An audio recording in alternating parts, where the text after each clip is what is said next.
discuss the 2025 grant program. And may I introduce Eleanor? I'll start out for just a moment. All right. And then we'll turn it over. Just a little background. We've been tweaking the grant program now since its inception. They will present on some of the changes that we want to make just for the 25 year, but as we go through the plan, we decide what our initiatives are. Obviously, we're going to want to tailor the grant program through the stewardship program to that. I think it's also important to note that we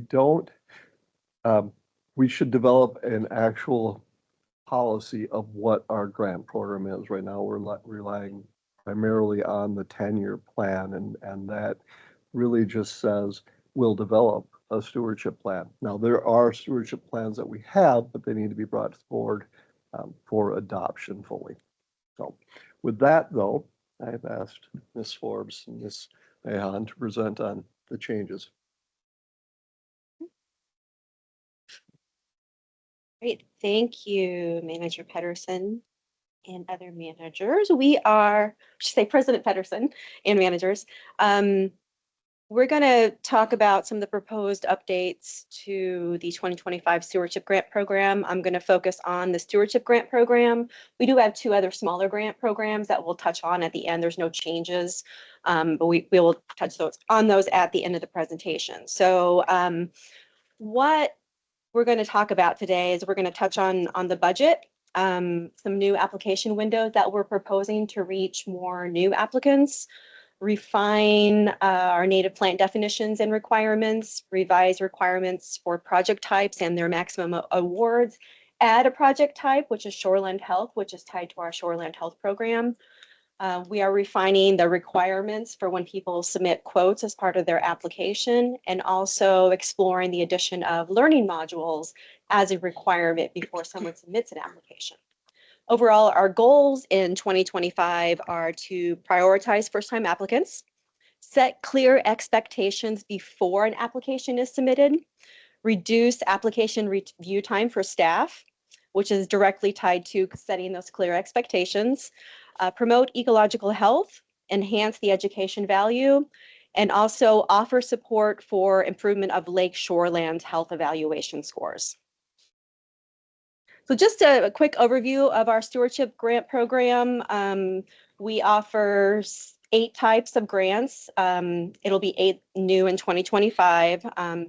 Last year we had 7, and those include native plant projects, rain barrel, turf alternative, habitat restoration, natural shoreline restoration, water body buffer, stormwater BMP, and the new one, which is shoreland health.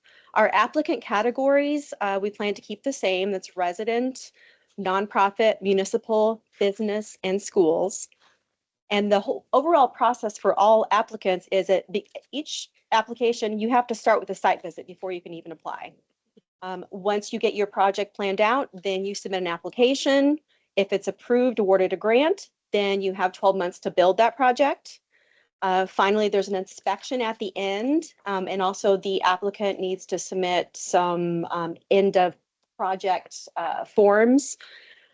Finally, if the inspection's good, they submit their forms, all looks good, we process a reimbursement. And then finally, once the project is closed out, they get their reimbursement. They have to, or they're required to maintain the project for so many years, depending on what type of project applicant it is. Excuse me for just a moment. Yes. Are you part of the meeting? Because it's not being displayed to our home viewing audience. I see it on my team. Right, Amy just wrote and said that it's Okay. not showing up there. It's showing up on mine as well. Okay. Just a note, maximum awards vary for each project type and applicant category. And then once a grant is awarded, again, grantees have 12 months to build their project. Oftentimes this is less. Occasionally we need to put together a memo to extend the deadline for circumstances that come up. 2025, our budget is $200,000, which is about the same as it was last year. For convenience, I have broken down the project types by their general groups, which includes large projects for residential property owners, large projects for nonprofit property owners, small projects, which include things such as native plants, rain barrels, a lawn alternative, or shoreland health, which is our new one. Stormwater BMP for non-governmental organizations, such as a business or a school, and municipal project. What we're proposing to do is for the last two, stormwater BMP and municipal project, is to have this money set aside. If it's not used by July 1st, then we will release that for other applicants if we don't have funds remaining in the rest of the grant pot, as it were. The one thing to note that is typically if a, say, municipality wants to apply for a project, if they apply later in the year, they certainly still can, but typically they won't be finished with this project until the following year. So it would come out of next year's budget. So it's not like that we're taking money away from a non-government stormwater BMP or a municipality. It's just they would still get approved. If it's a good project, and then get awarded out of next year's budget. We are proposing 2 application windows, and Eleanor is going to talk to you about this. Yeah, so in past years, we've always opened the grant program on March 1st and closed it on October 31st or whenever we run out of funds. This year, we're proposing to start it a month earlier, just to give people an earlier chance at getting their project plan approved and in place so that they can put a deposit down with any contractors that they want to use, just so that they can kind of get started on their project as soon as conditions allow outdoors. And then we're also proposing doing it in rounds to give first-time applicants the jump start on our budget.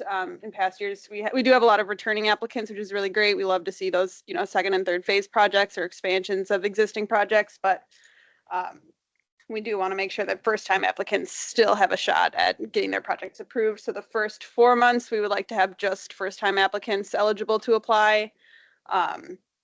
Give them enough time to have their site visits, get their projects all in order, and then open it up to anyone. If they have had a grant in the past year, they can still apply for a grant. It won't open to them until May 15th, which still gives them plenty of time. Throughout the year, they can still get all their ducks in a row before May 15th, just not putting any of those deposits down or anything until they have their grant agreement in place. So then, yeah. So just a timeline of key dates throughout the year. If we open grants on February 1st, that gives those new applicants about 3.5 months of first dibs at a project. May 15th, it would open to all applicants. July 1st was that date that we would release the funds that were held in case any cities wanted to do those large scale projects. And then October 31st is when the applications would close if we still have money remaining. Otherwise, it'll close a little bit earlier if we do hit our budget earlier than that. Site visits can be held a little bit outside that February 1st to October 31st window, just as long as conditions outside are fine, that Seth Bristow, our site inspector, can still get a good lay of the land of the site. We can still do it a little bit outside that window. But then in the interim, in that November through January time period is when we're doing a lot of these professional maintenance reimbursements, the admin work, getting the program ready for next year. And yes, they have 12 months to install their project. So sometimes it will still say we have an active project going on in the middle of the winter. And that's just because they're still within their 12-month period of time to finish their project. And then we are transitioning to using MS Forefront to manage our applications, which will cut down a lot on staff time on managing everyone's applications. It can automatically send out reminders for folks to submit their annual reports on how their projects are going. It'll really help automate a lot of the process. So we're really excited to be switching over to that in the new year whenever that's ready, which should be pretty soon. A couple points that we're changing. So the prices that are in orange are the ones that we're proposing changes to. So the native plant project, that one is for a project that is strictly you're just buying native plants or seeds. It's not for any maintenance, any labor of contractors, any materials outside of just those bare plants and seeds. So that one used to be at $1,500 for a residential project and up to $10,000 for a nonprofit or government. So we're proposing cutting that back to $500 for residential and $1,500 for nonprofits and government, schools, and businesses. Turf alternatives used to be within the larger projects with the stormwater BMPs and habitat restorations. It was the same application as those. No one has actually taken us up on a turf alternative project. And if they were to, we don't anticipate it being at the $5,000 price point that it used to be at anyway. So we're cutting that one back down to $500. Because with a turf alternative project, really, we would like to kind of emphasize that if you want an alternative lawn, really, you just have to stop putting anything on your lawn and you'll get to one eventually. So you don't need a whole lot to get there anyway. So that would kind of just cover some seeds if they wanted to sprinkle something else down on an alternative lawn. We don't anticipate a turf alternative lawn needing that $5,000 cap that it was at before. Most of the other large projects are staying the same. And then there's the Shoreland Health project that we're proposing to add on. And Liz will talk about that, I think, on the one of the next slides. And then professional maintenance support, nothing's really changing here. Applicants, all applicants need to commit to maintaining their projects for at least 5 years. They don't have to get professional maintenance, but if they do need to include that in their application, the bid from their contractor, the maintenance plan, and then, yeah, so the maximum award for professional maintenance is up to 30% of the project cost. And it is distributed over 3 years, so we don't want to give it all at once. So it doesn't need to be the full 75%. So if you break it down over the 3 years, they can't get more than 75% of the cost of their project for that year. Yeah, so the bottom is an example. So if their grant is for a $5,000 project, even if their project is a lot more than $5,000, that's their base award. And then their base professional maintenance award is up to 30% of their project cost. No, 75% of their project cost. 30? No, 30% of project cost. Yeah. Reimbursed up to 75% of the total cost per year. Right. And so it doesn't have to be $500 for the first year, $500 for the second, $500 for the third. We can play around with those numbers a little bit, but we do want to save some of the. So if their professional maintenance cost is a lot more than $1,500, they can get a little bit more than $500 back per year. We just want to save some so that they still have something for all 3 years. And then, so we've always had native plant minimum requirements. We're just updating them a little bit. So before we've just said that the plants that they have in their project need to be native to this region. We've never really specified what that means. So having this kind of map here to show the rough boundaries that we mean when we say native to this region. Also the source of where they're getting their plants from. We don't want them getting their plants from a nursery in Vermont. We'd like it to be from somewhere in this region, from a trusted grower as well. So for the most part, we've heard of most of the growers that people are submitting their applications with. If we haven't heard of them before, we might ask some follow-up questions on how they're grown. But in general, if they're grown in here and we can quickly find out if it's a trusted grower or not, that should be okay. Most of everything else is the same.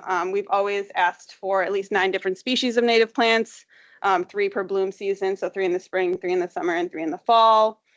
And then in the past, we haven't had a limit on how many per species. So in theory, someone could just throw in 1 single plant of a species to hit that 9 species diversity. We're upping that to 3 per species. So they're at least having a few count of each species that they're including in their project.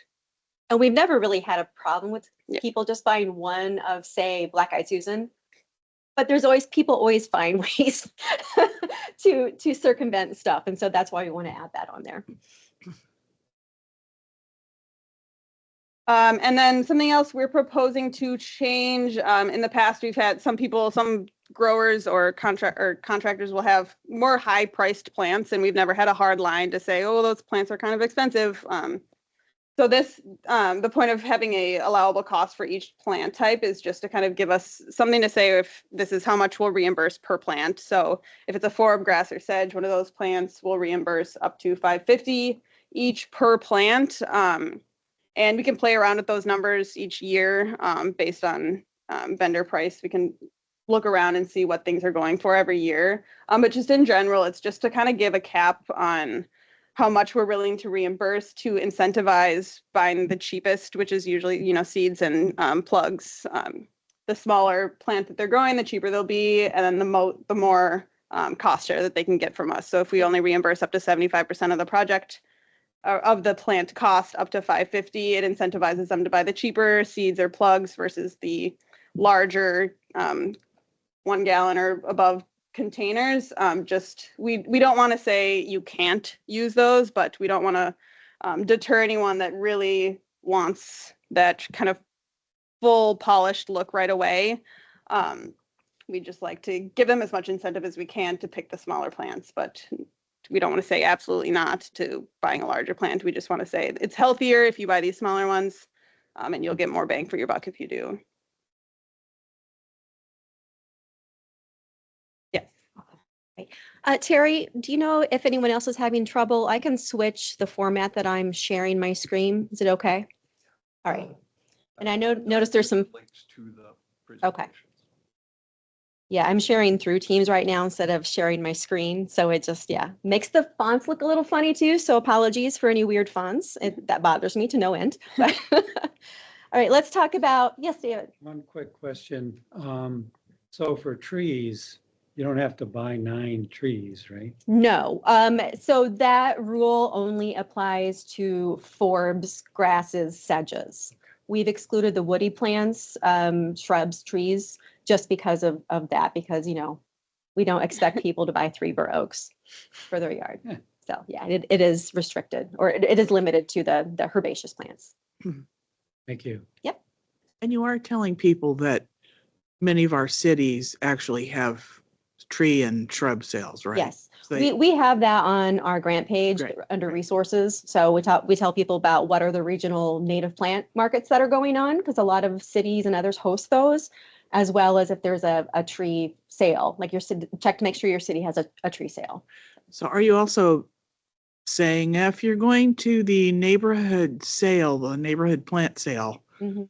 you could be actually bringing jumping worms in because you're not buying them from someplace that's being a bit more careful? Are you? Yeah, we're promoting people buy from trusted vendors. Okay. Yeah, we have not run into an instance where someone is buying from someone that just grows plants on the side. Is the Arboretum a trusted vendor? I know they have jumping worms out there. I'm not aware that the Arboretum has a plant sale. They have They plant do sales with the outside. huge. Yeah. Yeah. Yeah, as long we never had it come up, but Mother's we Day. certainly would check it out and make sure It would that, seem helpful to do so. yeah. Yeah, if it's someone that if it's a new place that we'll just say, okay, where is the minister? Are they growing their own, you know, and we'll check on what their growing procedures are. Be looking for the jumping, so. Because usually. You think the Arboretum would? there's certain, well, you never know. Yeah. I mean, there's certain nurseries that I've always trusted, so those are the ones I've gone to. That's what we encourage. If there's someone is proposing to purchase from a grower that we're not familiar with, we'll do follow-up questions, and we have said, no, we don't, we're not so sure about this place. And Okay. unless you can verify XYZ, they're not a grower that we feel confident in either their seed source or whatever it may be. So You do need to be careful because Mhm. we cannot say you must go to this vendor and not that vendor. If we put together specific criteria that a vendor must meet, that would be different. But we can't say, you know, you can't go to. We don't put out a list of vendors. We share lists that others have created, like the DNR has a list of native plant landscapers and plant growers. And again, that the DNR puts that list down there. They don't verify, but it's as kind of a self list. But, you know, if you live in this area, Seth knows a lot of people. I know a lot of companies that are what we consider trusted growers. because when you were talking about the less cost, you were talking more about the size. Correct. Smaller I would plants are assume the typically better healthier. nurseries are going to be charging more for their plan. Depends, yeah. Again, we want to provide boundaries, but we also want to allow flexibility. And like Terry said, we cannot say, you can only buy from these vendors. Our primary concern is that they're buying from true native plants types, healthy plants. Okay, Shoreland Health Project. This is a new project type we're offering this year. And the goal is to increase natural ground cover within shoreland. And so this project type is only eligible for residential property that is on one of our 13 primary lakes. And not all of those lakes have residential property on them, such as like Starring Lake. So those are the only people that can apply for this. And again, this is something that we're offering for people to help improve their shoreland health score. Is that a homeowners association lot as well? If it is a residential lot that's providing access for residential neighborhood, then yes. So Sunrise Civic Association would be included in that. The options on this are tied directly to how shoreland health is evaluated through our program. So that is tied to vegetation, the presence of vegetation. And for us specifically, we say native vegetation for this. They can plant one or more native shade trees, and they have to use the list of native trees that the DNR has. The only exception to that is ash trees. I don't know if any vendors are even selling ash trees, the native forms of ash trees, but that tree is exempt.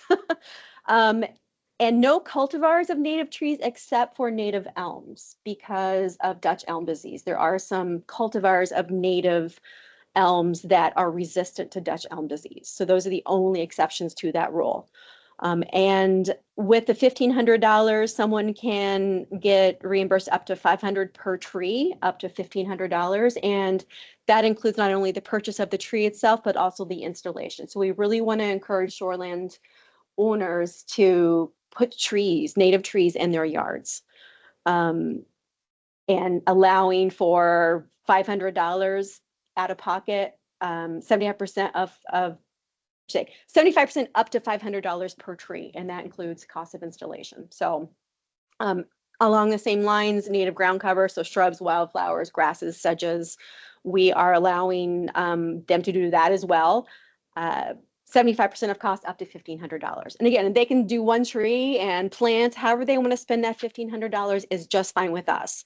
We do ask for a minimum project cost of $200 just because we don't want people going out purchasing $12 worth of plants and then reimbursing us. And they're also not going to meet the next requirement, which is we want them to have, at maturity, the plants should provide cover of at least 100 square feet. So if someone plants a tree, what's the mature height of that tree? Most trees are going to go above and beyond that 100 square feet. You're looking more like 200, 300 square feet of canopy coverage. So this just calls out, so we have the native plant project type, which is just for the purchase of native plants. Shoreland Health Project is similar to that, but we do include cost of planting and the amount is higher. Again, it's really to focus on those people that own shoreland and to increase the good vegetation that is in those shoreland zones. So we're still asking it to be native. We want the wild non-cultivated variety except for elms. Same map reference for where we want those sources to be from. But unlike the native plant project type, we're not doing any minimums on diversity, bloom time, or quantity, but we do have a project minimum. So that in itself, if people want to plant a dozen of the same type of native shrub, that's just fine with us because we feel like you are increasing your native vegetation cover in your shoreland health area, or sorry, your shoreland zone. Existing condition, we are saying that it has to be an improvement to the vegetation cover type. So we're not going, if someone has say an area, black-eyed Susans, they want to rip it out and put, well, black-eyed Susans are fine. So we really want, this is really focused on replacing lawn, impervious surface, bare soil, eroding soil. And then again, we have a coverage minimum at maturity, those plants, the canopy of the plants must cover at least 100 square feet of area. So we're increasing the vegetation amount of the shoreland zone. This project is not eligible for professional maintenance award. unless they choose to go to a different project type, which is a shoreline restoration or habitat restoration, then they would be eligible for a professional maintenance award. And again, what area qualifies? Again, you have to be on one of those primary lakes in the district. It has to be residential property or a property that is owned by an association for the use of the residents. And the project area has to be in the shoreland zone, which we're designating up to 50 feet away from shoreland. So if you have a house that's way up the hill, only the first 50 feet count as shoreland zone as far as this project type goes. Any questions about that? Oh. I have a question. Yeah. Okay. This is like a creative act for buffers on shorelines. Correct. Is there, so this is encouraging people to plant specific types of shrubs or trees on the shoreline, but do the site visits encompass kind of concept of a buffer and kind of establishing a, so you said it's triggered by a project of some kind of Were you sure? restoration lawn or? Yeah, if someone's interested in our stewardship grant program, say they're interested in the Shoreland Health Project. Certainly when Seth Risto from Carver SWCD, who does our site visits, is out there, he say, well, you may want to consider a full shoreline restoration. So it's kind of a foot in the door. It's an entry level way to get people interested in native plants, and once they catch that native plant bug, we're hoping they'll, expand it even more. So that's the Shoreland Health Project grant is a hook for people to get their toe wet and then hopefully dive full in on getting full buffers. If they want to stay with this, that's fine. But it's an education outreach tool as well as a increasing vegetation, natural vegetation in the shoreline zone. Well, Liz, if someone chose to do a shoreland health project and then decided a subsequent year to do the shoreland restoration, would they still be considered a new applicant if they hadn't done? That's an interesting question. By the policy that we're proposing now, yes, they would be considered a repeat applicant, and then they would have to wait till May 15th. But that is certainly something we could waive, especially, again, this is sort of the first trial year of this. Then I think we could make an exception for that. I think that's something we needed to discuss and figure out. Because I really is with our, same with our, I want to say, really, I go back around to no, because the native plant project type is one that anyone can do, whether or not you're a shoreland owner. And that, again, is dipping your toe. And the next year you could do a phase 2 or do a full-on habitat restoration if you wanted to. So I lean towards no, just because it keeps things simple and fair. Sort of what is our goal? Is it to get shoreland restoration? Yeah. Yeah, I mean, our goal throughout the whole grant program is education outreach as well as to reduce the amount of runoff, to protect water quality. So this specific project type was developed to align with our shoreland health program. So people have scores. Again, we've kind of, okay, here's your score. Here's what you can do. Here's what we'll help you do to improve that score. A relatively easy way to do it would be to say, in order for the grant to be eligible, you must demonstrate that your shoreland health score could increase. It's tied directly to the shoreland.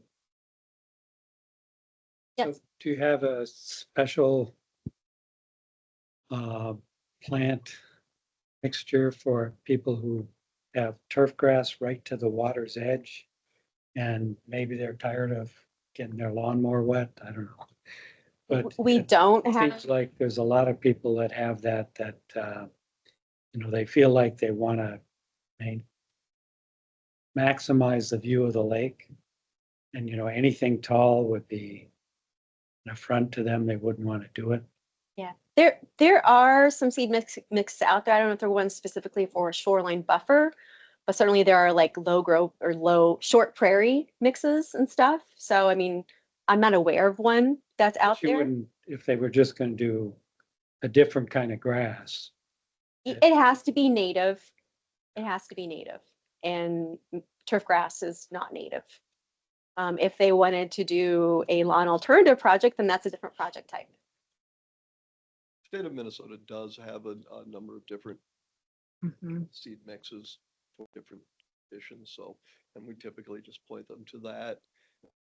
The Minnesota natives and others have them as well, but we just use that spec and then they can go to their vendor and get that spec. Found it's difficult to find some for shady areas, shady high clay. I've not found a seed mix available for that. But sunny, that seems to be really popular. So the woodland savanna edge tends to be the best shade or partial shade mix that's out there. A few others that are modified off of that, but yeah, it's the tough one. It's a problem we run into on our stream restoration projects. It's a part of the reason why there is as much tree removal as there are for a stream restoration, so we can get that light into the understory and actually establish that understory growth. A couple of questions. Is there an ability to get an extension on a construction schedule? You say it has to be done in 12 months. Yeah, we do offer extensions. So It I'm really thinking- depends on the project type, and we get extensions to say, the example that comes to mind is there was a church wanted to do a really great community involved program. They had a change in staffing and weren't able to get things done, and so we gave them an extension. I'm thinking the road construction that's say coming up for, they're gonna rip up all my boulevard grass. And if I want to do something, I'm not saying I'll get a grant per se, but if somebody did apply for one, but the road construction gets delayed because of a lot of rain, and I just wanted to. Yeah, and a few things to Can- consider also is, and I'll touch on that later, is if someone wants to do a project within a roundabout, a right of way or easements. So those are things that we have people consider, because we don't want to pay for a project and then the next year the city rips it up because they're doing new utility lines or a road project of some kind. So do you say that in here that you can't do it within an easement or right of way? So We, we make them go to the There's six. easement holder, provide documentation that they have rights to go in there and do it. Otherwise, they cannot do it.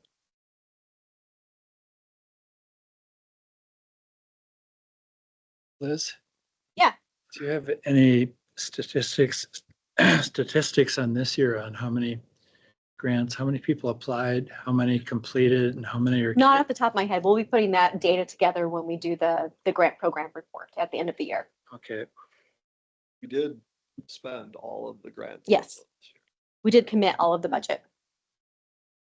So when you're having them choose plants that fit your little brown square, how is that accommodating climate change?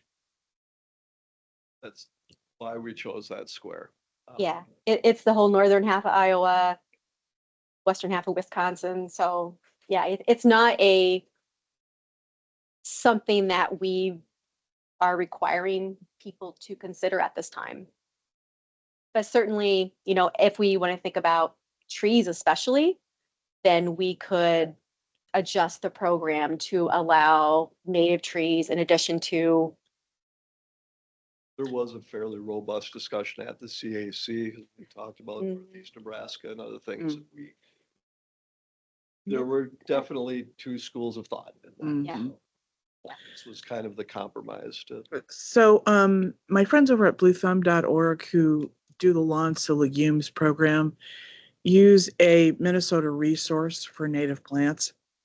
So you can actually go to their website and get whatever the list is. You can put your zip code in and it'll just pop up for you, which I found to be pretty handy. And I think that it's something tied to the state of Minnesota, some sort of a native resource list by zone. Mhm. So that's maybe another Pretty alternative. sure that's one of the resources that we have for people. Again, it's not for us to design their project, but we certainly can make them aware of stuff. Yeah. We're it's not, kinda like- yeah, we're not in the business of design, but we have a Right. lot of resources for people. We have multiple native plant finders. I And know so we, Wild Ones has a huge list of yes. all the people that sell plants and seeds. Yep, yeah, we refer to the Minnesota, the Wild Ones list Right. of providers. We refer to DNR. So we provide a lot of resources for people. I have a question about the maintenance. So you ask for maintenance to be done up to 5 years. It depends on the applicant type. Residential have to do it up, they Right. have to maintain the project for 5 years. HOA has to maintain it for 10 years. So somebody At least. actually from our staff going out and looking at these sites after, Briscoe. is Seth doing it? Yes, yes. It's one thing to say, do it for 5 years and Yeah, then you we've go we've back both and gone it's out like, with him to "Whoa." do follow-ups. I went out Okay. 2023 and did multiple stops with him. He's looking at projects that are done within the last 5 years and for residential ones, and if the project is still, and what the status of it is. Does it look good? Does it look bad? If it doesn't look great, then he'll reach out to the people. So yeah, we do have a check system in place for that. Okay, supporting documents, created some new ones this year. They're not finalized, but, and some of this information I'll show you when I give you a preview of the learning modules that are in development. But we do try to provide a lot of support to our grantees, and these documents are also available to anyone that comes to our website. We have a native plants page, standalone page on our website now. It's not tied to the stewardship grant program, so anyone can access those things. Maintenance declaration. This is where we've ran into some headaches. We found that requiring a maintenance declaration for some applicants can be a barrier. Basically, a maintenance declaration is a legal document that the property owner must file with their county on the deed of their property. And this applies to nonprofits, businesses, and schools. We don't make cities do it. We don't make residential property owners do it. The issues that people have been running into is each county has a different filing requirement and fee. The property owners who don't, especially let's say the nonprofit property owners, find it a pretty difficult process to navigate. And they ask questions of Eleanor and I. We're like, I mean, that's not our realm of knowledge. And then also some of the county filing requirements may require them to hire a professional land surveyor to submit that as part of the maintenance declaration. We ran into that with Hennepin County fairly recently. We as an organization provide a template as a courtesy. However, that has the drawback of the HOA. I'm going to say HOAs because this is where we run into a lot of issues with. They take it as like, okay, well, thank you for giving this to us. We're just going to sign it and go. And we're like, this is a courtesy. You need to have your own personal legal attorney review this and sign it and file it. So we get a lot of questions about the template as well. And then finally, also a maintenance declaration is not something that we can do if, like, say, for example, Hackmore Brewing down here, they're the business owner, but they're not the property owner. So we had to work with Mike Welch on figuring a workaround on that. So it does create a lot of issues. What we are proposing is to continue the maintenance declaration, but only for certain project types. Residential applicants right now, they sign a maintenance agreement. And then that maintenance agreement then becomes part of their cost share agreement. So they have to maintain the project, and it outlines in the maintenance agreement what they have to do to maintain that project. What we're proposing is that all applicants sign a maintenance agreement instead of a maintenance declaration, except for something like a stormwater BMP that requires a civil design plan. At that level, it's a more technical project. You're working with people who are more familiar with just working with attorneys in general. And so things like a tree trench, a rain garden, a pervious parking lot would still require a maintenance declaration for something like a habitat restoration, which we're hoping will grow and expand. And we would like to do just a maintenance agreement with that, like we do currently with residential project owners. So say an HOA is doing a habitat restoration project. It's a fantastic project, but they are just running into a lot of issues with the maintenance declaration side of things. It's just causing some issues. So I guess what we're looking for is if anyone has any questions or thoughts about this, provide any input. Lewis, I'm looking at you. Do you have thoughts about this specifically? Yeah, the easy thing for the lawyer to say is that you want to be protected if you're investing money in people's private property. That, you know, if they sell the property, the next owner should carry forward the maintenance responsibility. And so depending on your level of investment, you start to think about how important is it that if you're investing this much, that there be. So for some kinds of projects, it's not a high risk proposition and you have some level of confidence. Interest in maintaining. So I get it. The maintenance agreement is going to be kind of a symbolic kind of thing. It's not really going to, you know, the same level of enforcement as a declaration of accord. You still may have a actual remedy, but you're not likely to want to invest resources pursuing. So it just be a document that's going to underscore somebody's promise that in exchange for getting this public money for their private landscape, they're going to promise to take care of it. So that may achieve your purposes in many circumstances and eliminate the process hassles. But in general, the idea of maintenance declaration comes about because this is with money going in somebody's private landscape. And most of these projects require some kind of ongoing maintenance. And you want to underscore the importance of that, especially to the next landowner who buys the property. So this has to be, you kind of have to take the legal considerations and protections alongside what kind of risks are really out there and the hassles that you're encountering. And so this seems like a fairly reasonable approach, but I think it'd be interesting to have some audit, but some kind of retrospective sense of experience. How's it gone over the last 5 years?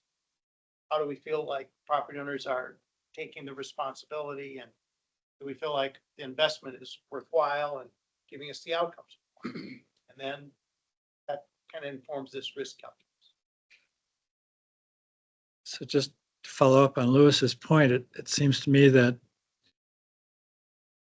the program itself is oriented towards, I don't know what the right word is, but if somebody has $1 million house and up, they aren't going to be applying for a watershed grant for a $2,000 redo of their lawn, at least in my opinion. So this segments a group of people that are going to be plugged into this program, and they're going to have to be very committed to do it, because I think it's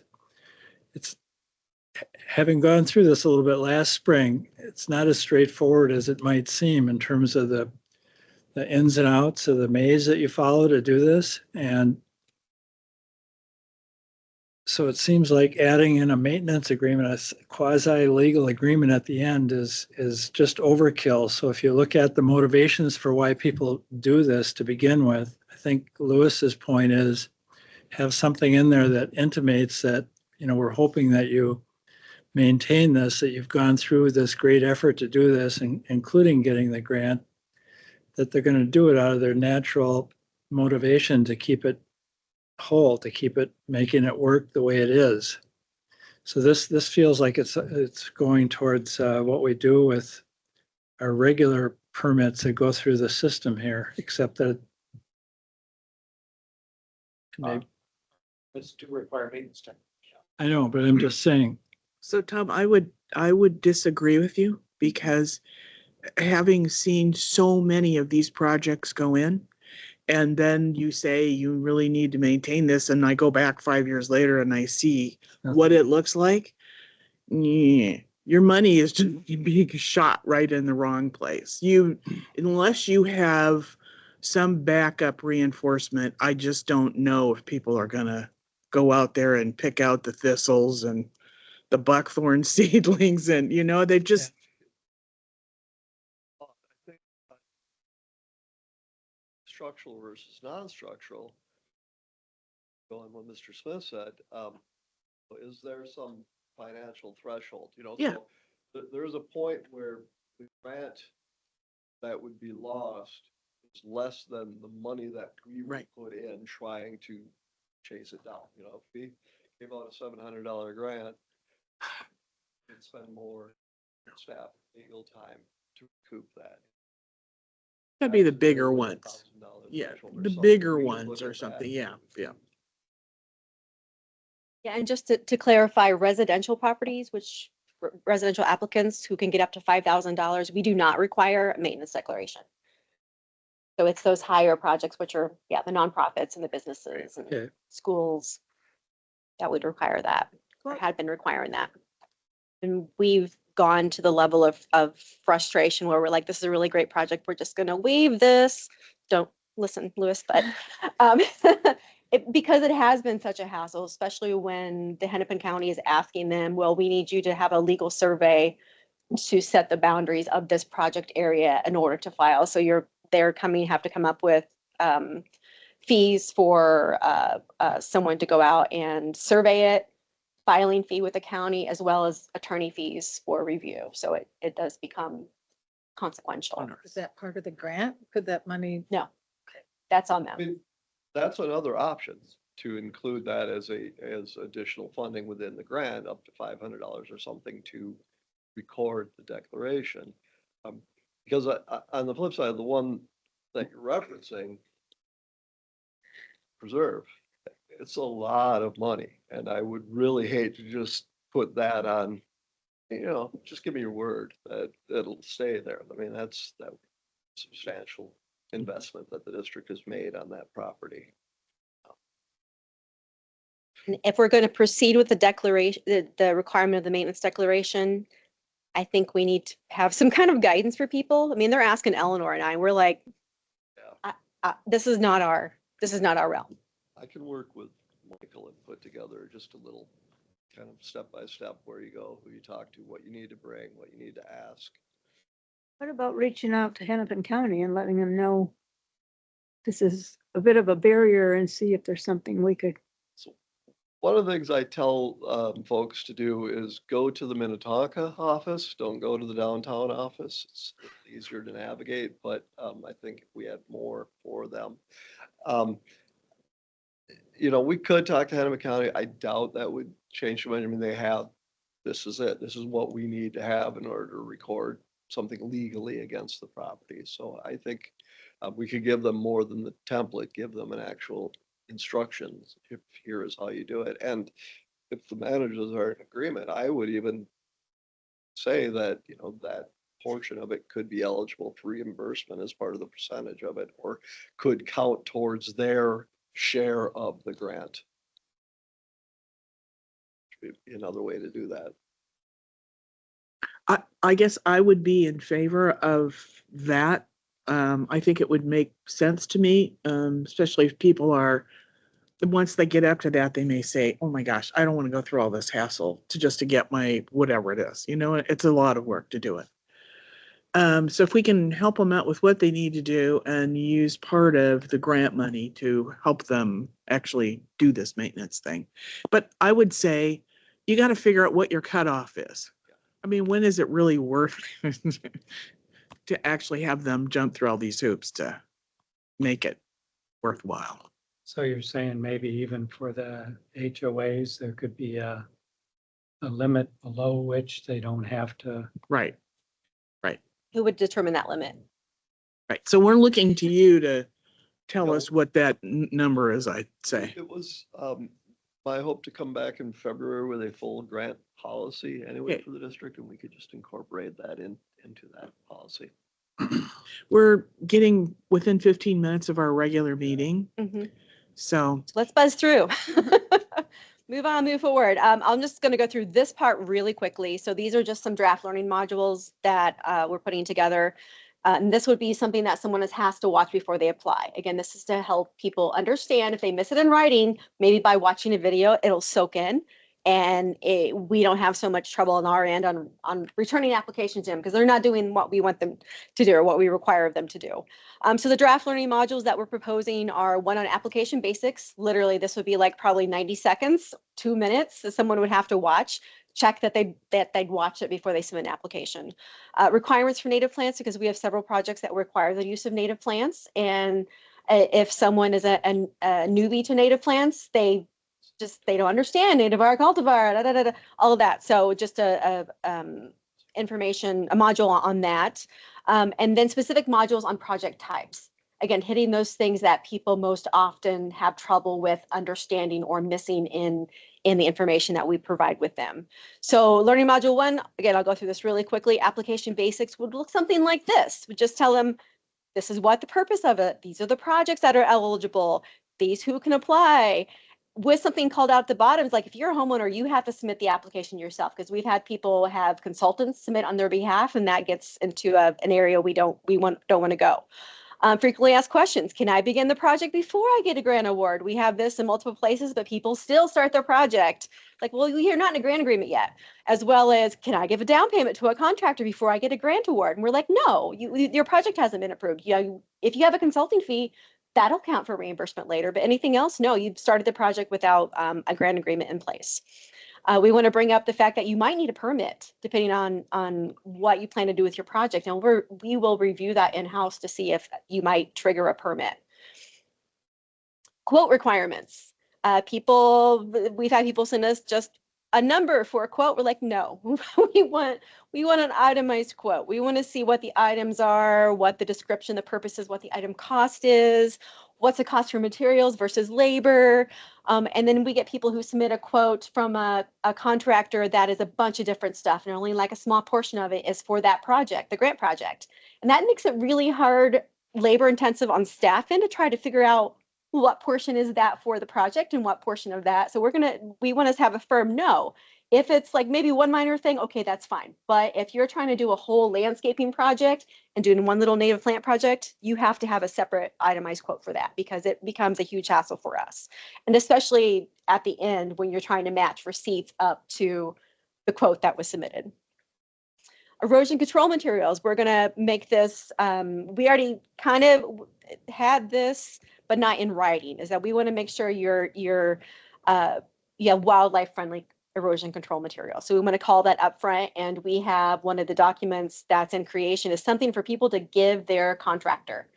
Like, this is what you need to provide to them. First of all, information about what we want to see in a quote. Also, what kind of materials would be approved for the project. Also highlighting ordinances, right-of-ways, easements. We want people to check with their city to make sure that their property doesn't have easements. Or if it does, also, is there a utility right-of-way? We've had people who want to do projects right next to the road. It's like, well, that's great, but we don't have a guarantee that the city is doing a road project next year and is going to just destroy that. So we want people to have contact with their city. Maintenance declaration. Again, we've talked about this, but we'll finalize this to whatever we agree on. And then just wrapping up with visit or call us. And then a learning module on native plant project, similar stuff. It's just like, here's what you need when you apply. What is qualifying? Live native plants and seeds are the only reimbursable part of this type of grant. Also, materials that are not eligible, emphasizing, again, this is only live plants and seeds that are eligible for this type of project. We provide them a template of how we want to see the native plant list.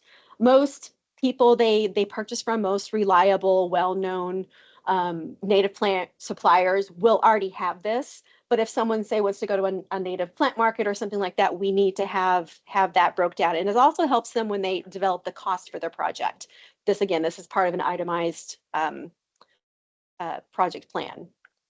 Again, for native plants, we are requiring at least 9 different species, at least 3 species blooming per season, except for shoreland, and at least 3 individuals of 4 species. So you can't just have one black-eyed Susan. You need to have more than at least 3 individuals.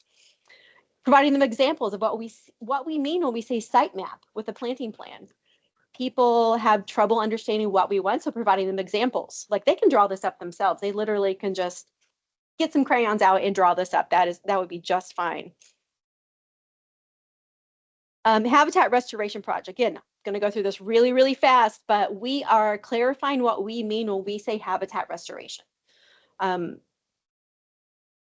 With that requirements, we already had a size minimum of 200 feet. We're making it 250 contiguous square feet.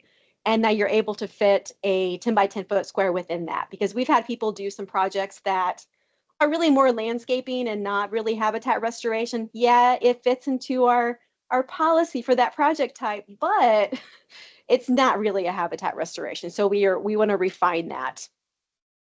and giving them examples. Oh, the font's really messed up on this slide. But this is an example of what we mean when we say 250 contiguous feet. The shape doesn't matter as long as you can fit a 10 by 10 foot square in there. Also, only native plants within the project area. We'll make exceptions, of course, for something like a large tree that isn't invasive. You know, maybe if someone has a couple of, I don't know, sedum in there that are non-invasive, we'll allow it. But we want to say up front, if you are planting an area and you're calling it a habitat restoration, but you have a bunch of non-natives in there, no, that's not a habitat restoration. You can put those elsewhere in your yard.